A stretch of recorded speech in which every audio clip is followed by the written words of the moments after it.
Can you imagine if Marvel Comics and DC Comics joined forces and merged into one company? Or if Popeyes and KFC combined into one massive provider of fried chicken? Well, that's essentially what just happened in the theme park industry. As of November 2nd, 2023, two of North America's largest regional theme park operators, that being the Six Flags Entertainment Corporation and Cedar Fair Entertainment Company, just merged into one behemoth of a theme park operator. This move is coined a merger of equals and overall seems to bring a lot of promising benefits and is definitely some of the biggest theme park news ever. In this video, I'll go over some of the highlights of the merge, address various concerns you may have about it, and provide my thoughts on the matter. A big thank you goes to our very own McLovin, who you may know from various episodes of Coaster Idiots. We collaborated on this video and a major portion of the analysis is his. To prove his worth, he has over 3 years of experience in public accounting and financial analysis, and worked at Cedar Fair for 2 years where he learned a great deal about how the company functions. I have his full response to the press release linked below if you want to take a read, as some of his points go into more detail. You can also follow him on Instagram at McLovin Coasters. Without further ado, let's dive in. First, we must clarify that this merger is not a purchase. Cedar Fair is not buying Six Flags, and Six Flags is not buying Cedar Fair. So it's nothing like when Premier Parks acquired Six Flags in 1998, as that was an expensive cash acquisition which ballooned the company into absurd debt, which was further ballooned by ridiculous investments that ultimately crippled the company. It's also not like when Cedar Fair purchased the Paramount Parks in 2006, which was another expensive cash acquisition. It was a major financial setback for Cedar Fair at the time and led to less investments at many of Cedar Fair's smaller parks. Instead, this merger is like putting two puzzle pieces together with no additional debt associated, just plugging one piece into the other. Overall, Cedar Fair shareholders will be the slight majority owner of the combined company with approximately 51.2% of shares, and Six Flags shareholders owning approximately 48.8% of shares. Analyzing further, debt is most likely the primary reason this merger is occurring, because when you think of it, why did the two chains just combine now after essentially competing with each other for decades? As of October 1st, 2023, Six Flags possessed nearly $2.3 billion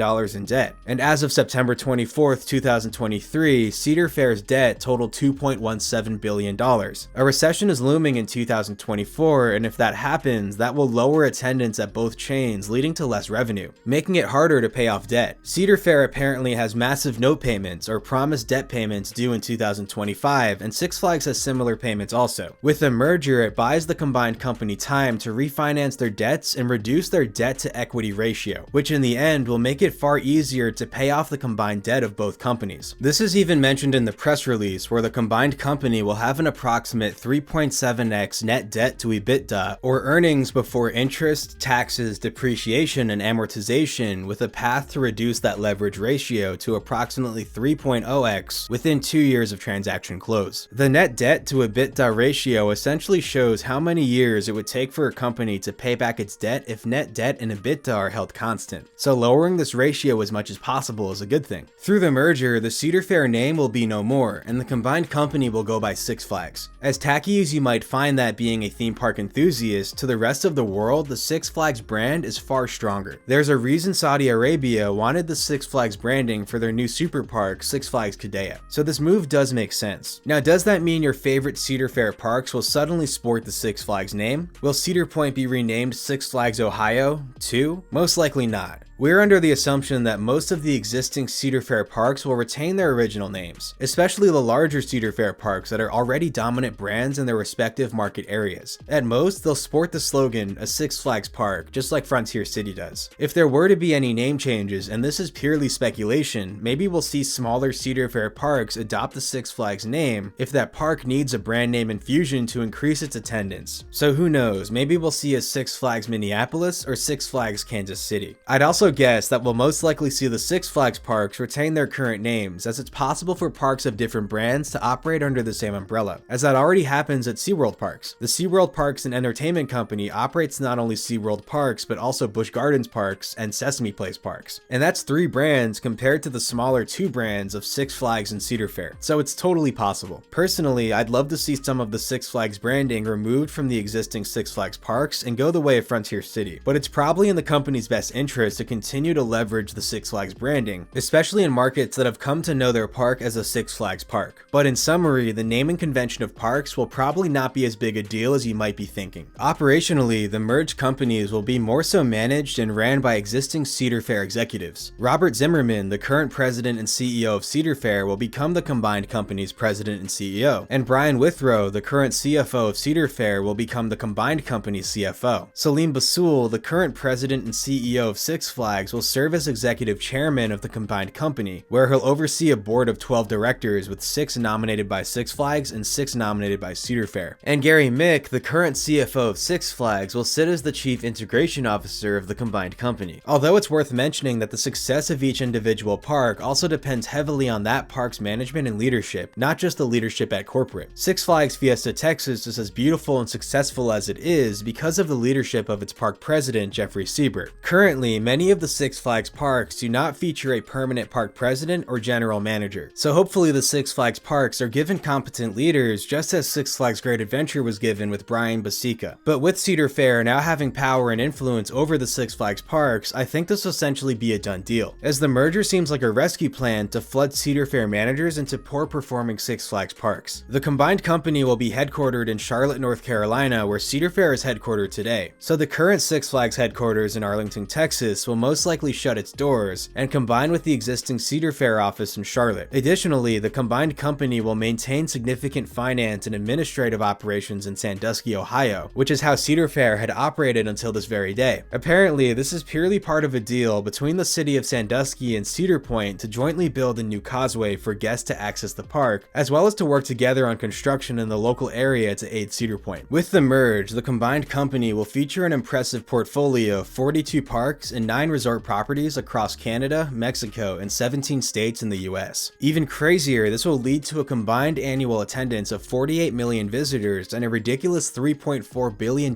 in annual revenue, which is extremely impressive for a regional chain of amusement parks. The combination of different properties will also help diversify the company's offerings between hotels and resort properties, campgrounds, safaris and animal experiences, sport facilities, and even marinas. Per McLovin, the entertainment industry is constantly changing. Just look at the rise of family entertainment centers. Diversifying the entertainment portfolio by combining heads of both chains' research and development departments will help accelerate their adaptation to changing trends. Who knows, maybe glamping will become the greatest summer pastime in 2030. There is also no plan at the moment, at least publicly, to shed any parks from the combined chain. Prior to the big announcement, I had been hearing rumors that some of the smaller Six Flags and Cedar Fair parks would be sold off. If this is true, that is probably part of the company's long-term plan, but as of now, all 42 properties will remain as part of the chain. And to complement this large catalog of parks, the combined company will eventually be releasing a combined season pass system that works at all parks. But we don't expect this to roll out anytime soon, and the actual merger isn't occurring until sometime in the first half of 2024. This is of course dependent on the merger being fully approved, but it seems very likely at this point. Because of this, the 2024 season at Six Flags and Cedar Fair parks will likely be business as usual, with probably no noticeable changes at the guest level. So if you were holding off on purchasing a separate Six Flags and Cedar Fair pass, you're most likely okay to go through with that purchase. We may not see a combined season pass offering until maybe 2025 at the earliest, or probably even later. For any of you who are grandfathered into the original Six Flags membership program, be prepared for this to be phased out. I currently pay about $7.50 a month for a Gold Plus membership at Six Flags, which gets me into every single Six Flags park with perks, but with the direction the company looks to be going, there's no way that's feasible. But the plus side is, I'm guessing the combined season pass system will still be cheaper than purchasing a separate Cedar Fair Platinum Pass and Six Flags Diamond Pass. However, time will tell. Another possible indicator that pricing at the Six Flags parks could get more expensive is the additional $80 million of incremental EBITDA that the combined company plans to see annually starting in 3 years. While we don't know exactly what this revenue is, McLovin believes this is most likely from implementing price streamlining and increasing revenue through higher prices at Six Flags parks within the next 3 years, which is also another indicator that this merger is not immediate and will most likely take 2 or 3 years until it's fully optimized. Additionally, the combined company projects they'll realize $120 million of synergies through identified administrative and operational cost savings, which the combined company anticipates realizing annually within 2 years following following the transaction close. This essentially means combining many of the administrative and operational actions of the two companies will lead to a savings of $120 million each year, and it's very possible that this yearly savings may cost the jobs of many current Cedar Fair and Six Flags employees, which is honestly a shame. This additional money per year, alongside the $80 million of additional EBITDA per year I just mentioned, combine to a total of $200 million of synergies each year that can be spent on park improvements. So to summarize, the merger should lead to an extra $200 million of potential investment each year that was not available when the companies were separate. This brings us to our next point. Will the combination of two major regional theme park chains lead to a monopoly and stunt competition, leading to higher prices with less yearly investments and new attractions at the parks? Well, in a majority of markets, Six Flags and Cedar Fair were already not in competition with each other. And even in markets like Los Angeles, where you have both Six Flags Magic Mountain and Knott's Berry Farm, the Washington, D.C. Richmond area with King's Dominion and Six Flags America, the New York, Philadelphia area with Dorney Park and Six Flags Great Adventure, or the California Bay Area with Six Flags Discovery Kingdom and California's Great America, the population of those areas is more than high enough to support both parks. Keep in mind, these are some of the most highly populated areas in the United States. Furthermore, most parks in the chain are only regional parks, not tourist destinations like Universal or Disney parks. So the parks primarily attract visitors from their respective local metropolitan areas. North Americans who aren't theme park or roller coaster obsessed like you and me, and keep in mind that is a massive majority of park visitors, are typically loyal to just their nearest park and are more likely to attend that park when new and innovative attractions open. So regardless of competition with other parks, it will still remain important that the parks see exciting additions and worthwhile investments over the years to keep each park's fan base returning year after year while also growing that fan base. If you're worried we'll never see the competition of something like the roller coaster wars, where parks continuously one-upped each other to build the world's next record-breaking roller coaster, I don't ever see that returning regardless. Building roller coasters larger than the ones constructed in the coaster wars is far too expensive, and there's a reason why only rich countries in the Middle East have topped the records of a ride like Kingda Ka since 2005. Let's also remember that the likely reason this merger started in the first place was to help with debt. Based on this perspective, the two companies not merging would have increased the chances of one or even both park chains going out of business and shutting their doors. Or if not going out of business, seeing significant cost savings that would weaken the guest experience. By joining together, this should lead to the better survival of both companies, which is a better overall scenario. Combining the park chains also helps with the overall geographic footprint, as it leads to a better balancing of parks in all regions of North America. This mitigates the impact of seasonality and reduced earnings volatility. For instance, Cedar Fair has a very strong presence in the Midwest, with 43% of EBITDA coming from that region and just 13% from the Northeast, whereas Six Flags sees 39% of EBITDA from the South and just 14% from the Midwest. Say if the Midwest has an extremely rainy summer, that will drop attendance in Cedar Fair's highest earning region, which would drastically reduce the company's earnings. Or if the South saw terrible weather, the same consequence would happen to Six Flags. With the combined company, each region of the United States is better balanced. There isn't a single region that brings in more than 30% of the company's EBITDA. This means if one region is more impacted by poor weather, there are still enough properties in other regions to bring in the necessary earnings to keep the combined company afloat. It also helps with seasonality, specifically parks that operate year-round and remain open through the winter months. In early 2023, Cedar Fair struggled as California was hit with rare rainy weather. This dropped attendance drastically at Knott's Berry Farm and California's Great America, leading to very poor earnings. Whereas with the addition of the Six Flags parks in Texas and Mexico, these parks could help bring in the necessary revenue to keep the company afloat. Or vice versa, say if over the winter another deep freeze occurred in Texas, the California parks could step in and continue to bring in revenue. And lastly, Six Flags and Cedar Fair individually bring benefits to the table that both chains can now utilize. In the announcement, it was made clear that the Six Flags parks will be leveraging Cedar Fair's recent park investments experience to accelerate the transformation underway across Six Flags' portfolio, which means actual premium beautification is truly on its way to the Six Flags properties. This will allow many of the Six Flags parks to really blossom and be the best they can be. One of the flaws with Six Flags over the years has been its constant changes in management and different direction. Under the leadership of Cedar Fair executives, I think we'll finally see the parks invested in more properly and consistently. I know many are fearful that their beloved Cedar Fair parks will go through the turmoil and underspending seen at many Six Flags parks, but I highly doubt this, especially if Cedar Fair executives are now essentially in charge of Six Flags parks. They'll want to work on the Six Flags park so that their experience more closely matches the existing Cedar Fair parks. Just look what Cedar Fair did to the former Paramount parks. Carowinds is essentially a completely different park, and since the merger will lead to cost savings and efficiencies, as well as make the parks less volatile to reduce revenue, it should be easier to make more investments than the two companies could individually. Some of the benefits I see Six Flags bringing to the table are their better season pass and membership perks, which seems to be part of the plan with improving season pass offerings and perks across the combined company. I also believe Six Flags has better event branding. In my opinion, Fright Fest and Holiday in the Park are far better names than the equivalent names of those events at Cedar Fair parks. With the merger, Cedar Fair parks could use the better Six Flags branding, potentially leading to better results, especially for Winterfest. I also believe Six Flags can be faster at adapting to unique situations and found their handling of the COVID pandemic to be much better than the more conservative approach taken by Cedar Fair. Additionally, Six Flags seems to be a bit more on the cutting edge of adapting technology, as seen in the chain's new on-ride video system or the Amazon-powered cashierless store at Six Flags Great Adventure. Combining the parks also leads to a larger pool of intellectual properties. Now the combined chain will have access to the Peanuts, DC Comics, and Looney Tunes. Do I foresee existing rides being renamed? No, I'd imagine pretty much all existing rides will remain as they are at both Six Flags and Cedar Fair parks. So fear not, as many of these hilarious memes will most likely not be coming true. Instead, we might see scenarios where, say, a Six Flags park rethemes or adds a new kiddie section themed to the Peanuts, or a Cedar Fair park might receive a DC themed ride. Personally, I like the lack of superhero themed rides at Cedar Fair parks and hope the DC trend at Six Flags parks is walked back on. But having just one DC themed ride per park is much more tolerable than the overuse of it at most Six Flags parks. At this point, the merger is basically a done deal. The only thing that could prevent it is if Six Flags' largest shareholder, which owns 13.6% of Six Flags shares, votes against the merge. But this party appears to have already signed a voting and support agreement to vote in favor of the transaction. If you couldn't tell already, I support this matter. Now, I certainly wasn't expecting this, and it wasn't necessarily something I was hoping to happen. But with all of the facts and data, it really starts to make sense. The economic world of today is rough, and combining the two park chains really does lead to operational efficiencies and cost savings that result in more available capital that can be invested back in the parks. It also means the two large park chains can utilize the benefits each company brings, allowing the parks to blossom to their full potential, which in turn should drive in more revenue, which should further bolster the parks. Now, I won't comment on the specific new rides we may be seeing at the parks going forward, but I do envision things to be better pretty much all around, especially for the larger Six Flags parks. I'd love to see Giga Coasters added to Great Adventure, Magic Mountain, and Great America. I'm also really hoping the chain goes in the direction of Six Flags and does not use IROC for its ride operations. Cedar Fair adopted IROC around the time Six Flags dropped it, and having worked in the rides department using IROC and not using IROC, I personally prefer not having IROC, and believe it leads to better operations while still being perfectly safe. But at the end of the day, what's most important is that this merger should help with the massive amount of debt looming over the shoulders of both companies. I look forward to purchasing my singular season pass that works at all Cedar Fair and Six Flags parks, and I think you should be as well. Be sure to let me know your thoughts in the comments below, whether you're for or against the merger. Also, be sure to like the video if you enjoyed it, and subscribe for more nerdy theme park and roller coaster content. Let's hope for the best, and I'll catch you guys in the next one. Peace.